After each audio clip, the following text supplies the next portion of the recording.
Red టీవీలో మీ వ్యాపార ప్రకటనల కోసం ఈ నంబర్ ని సంప్రదించండి 6281747728. Hi viewers, welcome to our channel. ప్రస్తుతం మనతో పాటు జై భారత్ నేషనల్ పార్టీ అధికార ప్రతినిధి వినుకొండ కోఆర్డినేటర్ చిరంజీవి నాయక్ గారు ఉన్నారు. వారితో ఒకసారి మాట్లాడదాం. సార్ నమస్కారం. సార్ నమస్తే అండి, జై భారత్ అండి. సార్, మీ పార్టీ తిరుపతి కోఆర్డినేటర్ నెల్లూరు మునిలక్ష్మి గారి పైన అటాక్ జరిగిందన్న ఒక వార్త రావడం చూసాము. మరి ఈ అటాక్ నిజంగానే జరిగిందా? ఎవరు చేశారు? అసలు ఏం జరిగింది సార్ ఇష్యూలో?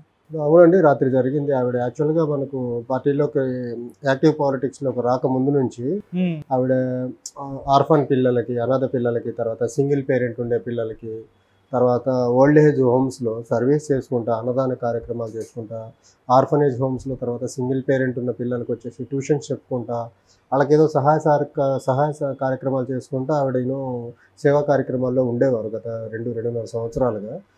కానీ రాత్రి వచ్చేసి ఆవిడ ఈ ఆర్ఫనేజ్ హోమ్ నుంచి ట్యూషన్ చెప్పి పిల్లలకి ఇంటికి వస్తున్న క్రమంలో ఎవరో ఆకతాయిలు వచ్చేసి ఆవిడ వెనక నుంచి వచ్చి అది ఆవిడని లాగేసేసి బైక్ మీద నుంచి కింద పడేసిన తర్వాత ఇమ్మీడియట్గా ఆవిడ తేరుకొని బయటకు వచ్చి పోలీస్ స్టేషన్లో కంప్లైంట్ ఇచ్చారు. కంప్లైంట్ ఇచ్చిన తర్వాత మళ్ళీ ఇప్పుడు సిఐ గారు పిలిచారు, మళ్ళీ సిఐ గారి దగ్గరికి వెళ్తున్నారు.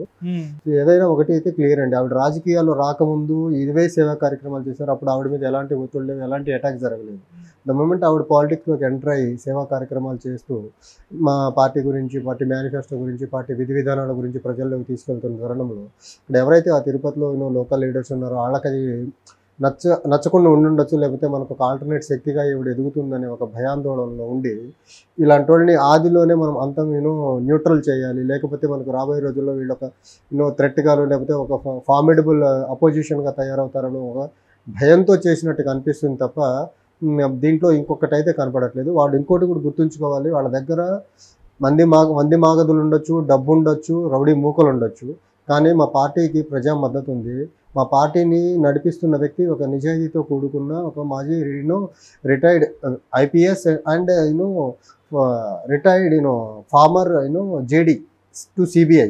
సో మాకు ఒక పవర్ఫుల్ వ్యక్తి ఉన్నారు. మీరు ఇలాంటి ఆకతాయి పనులు చేసి భయాందోళన సృష్టించి బయటకు వచ్చిన లీడర్స్ని, పర్టికులర్లీ మహిళల మీద ఏదో చేస్తాము, బెదిరిస్తామంటే మీ ఉడత ఊపులకు భయపడేదానికి జై భారత్ పార్టీ లీడర్స్ కానీ క్యాడర్ కానీ సిద్ధంగా లేదు.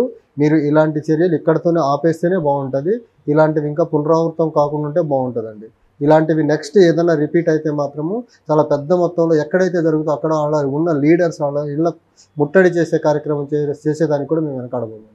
ఓకే, అంటే ఏ పార్టీ చేయించిందని అనుకోవచ్చు? అంటే ఏ పార్టీ అనేది ఇప్పుడు పోలీసులు డిసైడ్ చేయాలి ఎవరు ఏంటిది అనేసి. వాళ్ళు చేయడం కూడా ఏంటంటే అది బాగా చీకటిగా ఉంది. కొన్ని మా వచ్చిన వీడియోస్ చూస్తే చాలా చీకటిగా ఉంది.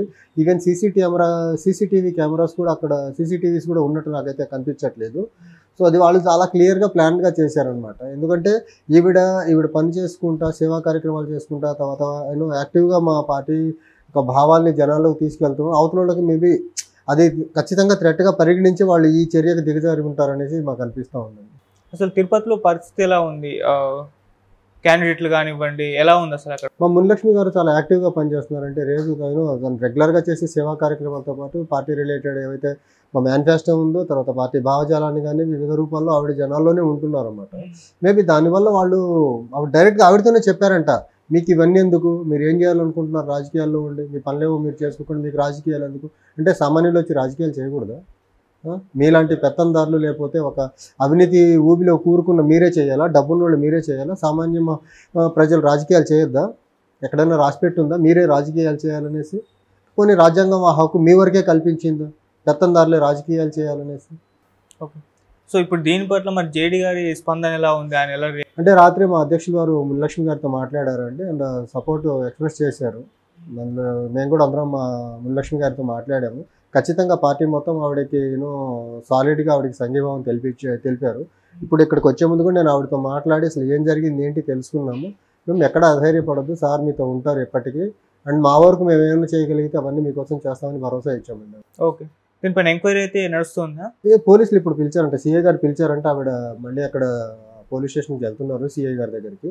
చూడాలి పోలీసులు కూడా ఎలా తీసుకుంటారు. ఒకటి ఇలాంటి పోలీసులు కూడా ఇలాంటి దుశ్చర్యల్ని చాలా సీరియస్గా పరిగణించాల్సి ఉంటుందండి. ఎందుకంటే మహిళలు వాళ్ళ పనులు వాళ్ళు చేసుకుంటూ వస్తారు. రోడ్డు మీద safety, security, law and order maintain చేయాల్సింది వాళ్ళే. మహిళల మీద అటాక్ చేయడం సమాజానికి మంచిది కాదు. అది పోలీసులు చాలా సీరియస్గా తీసుకోవాలి. అధికార పార్టీకి లేకపోతే అక్కడున్న లోకల్గా ఉన్న స్ట్రాంగ్ లీడర్స్కి కొమ్ము కాసే ప్రయత్నాలు చేయకుండా ఇలాంటివి ఏమైనా జరిగితే ఇమీడియట్గా ఆకతాయిల మీద ఇమీడియట్ యాక్షన్ తీసుకొని నెక్స్ట్ ఇలాంటివి రిపీట్ కాకుండా చేయాల్సిన బాధ్యత పోలీసుల మీద ఉందండి. ఓకే, అంటే ఏ పార్టీ చేయించిందని అనుకోవచ్చు? అంటే ఏ పార్టీ అనేది ఇప్పుడు పోలీసులు డిసైడ్ చేయాలి ఎవరు ఏంటిది అనేసి. వాళ్ళు చేయడం కూడా ఏంటంటే అది బాగా చీకటిగా ఉంది. కొన్ని మా వచ్చిన వీడియోస్ చూస్తే చాలా చీకటిగా ఉంది.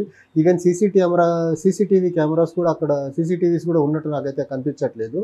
సో అది వాళ్ళు చాలా క్లియర్గా ప్లాన్గా చేశారనమాట. ఎందుకంటే ఈవిడ పని చేసుకుంటా సేవా కార్యక్రమాలు చేసుకుంటా తర్వాత యాక్టివ్గా మా పార్టీ ఒక భావాల్ని జనాల్లోకి తీసుకెళ్తున్నాం. అవతలకి మేబీ అది ఖచ్చితంగా థ్రెట్గా పరిగణించి వాళ్ళు ఈ చర్యకు దిగజారి ఉంటారనేసి మాకు అనిపిస్తూ ఉందండి. అసలు తిరుపతిలో పరిస్థితి ఎలా ఉంది?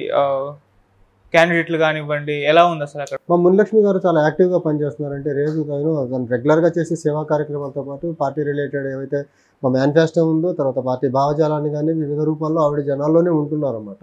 మేబీ దానివల్ల వాళ్ళు డైరెక్ట్గా ఆవిడతోనే చెప్పారంట, మీకు ఇవన్నీ ఎందుకు, మీరు ఏం చేయాలనుకుంటున్నారు, రాజకీయాల్లో ఉండి మీ పనులేవో మీరు చేసుకోకుండా మీకు రాజకీయాలు ఎందుకు అంటే సామాన్యులు వచ్చి రాజకీయాలు చేయకూడదా? మీలాంటి పెత్తందారులు లేకపోతే ఒక అవినీతి ఊబిలో కూరుకున్న మీరే చేయాలా? డబ్బున్న వాళ్ళు మీరే చేయాలా? సామాన్య ప్రజలు రాజకీయాలు చేయొద్దా? ఎక్కడైనా రాసిపెట్టి ఉందా మీరే రాజకీయాలు చేయాలనేసి? కొన్ని రాజ్యాంగం ఆ హక్కు మీ వరకే కల్పించిందా పెత్తందారులే రాజకీయాలు చేయాలనేసి? ఓకే, సో ఇప్పుడు దీని పట్ల మరి జేడీ గారి స్పందన ఎలా ఉంది? ఆయన ఎలా అంటే రాత్రి మా అధ్యక్షులు గారు మునిలక్ష్మి గారితో మాట్లాడారండి అండ్ సపోర్ట్ ఎక్స్ప్రెస్ చేశారు. మేము కూడా అందరం మా మునిలక్ష్మి గారితో మాట్లాడాము. ఖచ్చితంగా పార్టీ మొత్తం ఆవిడకి సాలిడ్గా ఆవిడకి సంఘీభావం తెలిపారు. ఇప్పుడు ఇక్కడికి వచ్చే ముందు కూడా నేను ఆవిడతో మాట్లాడి అసలు ఏం జరిగింది ఏంటి తెలుసుకున్నాము. మేము ఎక్కడ అధైర్యపడద్దు, సార్ మీతో ఉంటారు ఎప్పటికీ, అండ్ మా వరకు మేము ఏమైనా చేయగలిగితే అవన్నీ మీకోసం చేస్తామని భరోసా ఇచ్చామండి. ఓకే, దీనిపైన ఎంక్వైరీ అయితే నడుస్తుందా? పోలీసులు ఇప్పుడు పిలిచారంట, సిఐ గారు పిలిచారంటే ఆవిడ మళ్ళీ అక్కడ పోలీస్ స్టేషన్కి వెళ్తున్నారు సిఐ గారి దగ్గరికి. చూడాలి పోలీసులు కూడా ఎలా తీసుకుంటారు. ఒకటి ఇలాంటి పోలీసులు కూడా ఇలాంటి దుశ్చర్యల్ని చాలా సీరియస్గా పరిగణించాల్సి ఉంటుందండి. ఎందుకంటే మహిళలు వాళ్ళ పనులు వాళ్ళు చేసుకుంటూ వస్తారు. రోడ్డు మీద safety security law and order maintain చేయాల్సింది వాళ్ళే. మహిళల మీద అటాక్ చేయడం సమాజానికి మంచిది కాదు. అది పోలీసులు చాలా సీరియస్గా తీసుకోవాలి. అధికార పార్టీకి లేకపోతే అక్కడున్న లోకల్గా ఉన్న స్ట్రాంగ్ లీడర్స్కి కొమ్ము కాసే ప్రయత్నాలు చేయకుండా ఇలాంటివి ఏమైనా జరిగితే ఇమీడియట్గా ఆకతాయిల మీద ఇమీడియట్ యాక్షన్ తీసుకొని నెక్స్ట్ ఇలాంటివి రిపీట్ కాకుండా చేయాల్సిన బాధ్యత పోలీసుల మీద ఉందండి. అసలు తిరుపతిలో పరిస్థితి ఎలా ఉంది? క్యాండిడేట్లు కానివ్వండి, ఎలా ఉంది అసలు అక్కడ? మా మునిలక్ష్మి గారు చాలా యాక్టివ్గా పనిచేస్తున్నారంటే రోజు తను రెగ్యులర్గా చేసే సేవా కార్యక్రమాలతో పాటు పార్టీ రిలేటెడ్ ఏవైతే మా మేనిఫెస్టో ఉందో తర్వాత పార్టీ భావజాలాన్ని కానీ వివిధ రూపాల్లో ఆవిడ జనాల్లోనే ఉంటున్నారు అన్నమాట. మేబీ దానివల్ల వాళ్ళు డైరెక్ట్గా ఆవిడతోనే చెప్పారంట, మీకు ఇవన్నీ ఎందుకు, మీరు ఏం చేయాలనుకుంటున్నారు, రాజకీయాల్లో ఉండి మీ పనులేవో మీరు చేసుకోకుండా మీకు రాజకీయాలు ఎందుకు అంటే సామాన్యులు వచ్చి రాజకీయాలు చేయకూడదా? మీలాంటి పెత్తందారులు లేకపోతే ఒక అవినీతి ఊబిలో కూరుకున్న మీరే చేయాలా? డబ్బున్న వాళ్ళు మీరే చేయాలా? సామాన్య ప్రజలు రాజకీయాలు చేయొద్దా? ఎక్కడైనా రాసిపెట్టి ఉందా మీరే రాజకీయాలు చేయాలనేసి? కొన్ని రాజ్యాంగం ఆ హక్కు మీ వరకే కల్పించిందా పెత్తందారులే రాజకీయాలు చేయాలనేసి? ఓకే, సో ఇప్పుడు దీని పట్ల మరి జేడీ గారి స్పందన ఎలా ఉంది? ఆయన ఎలా అంటే రాత్రి మా అధ్యక్షులు గారు మునిలక్ష్మి గారితో మాట్లాడారండి అండ్ సపోర్ట్ ఎక్స్ప్రెస్ చేశారు. మేము కూడా అందరం మా మునిలక్ష్మి గారితో మాట్లాడాము. ఖచ్చితంగా పార్టీ మొత్తం ఆవిడకి సాలిడ్గా ఆవిడకి సంఘీభావం తెలిపారు. ఇప్పుడు ఇక్కడికి వచ్చే ముందు కూడా నేను ఆవిడతో మాట్లాడి అసలు ఏం జరిగింది ఏంటి తెలుసుకున్నాము. మేము ఎక్కడ అధైర్యపడద్దు, సార్ మీతో ఉంటారు ఎప్పటికీ, అండ్ మా వరకు మేము ఏమైనా చేయగలిగితే అవన్నీ మీకోసం చేస్తామని భరోసా ఇచ్చామండి. ఓకే, దీనిపైన ఎంక్వైరీ అయితే నడుస్తుందా? పోలీసులు ఇప్పుడు పిలిచారంట, సిఐ గారు పిలిచారంటే ఆవిడ మళ్ళీ అక్కడ పోలీస్ స్టేషన్కి వెళ్తున్నారు సిఐ గారి దగ్గరికి.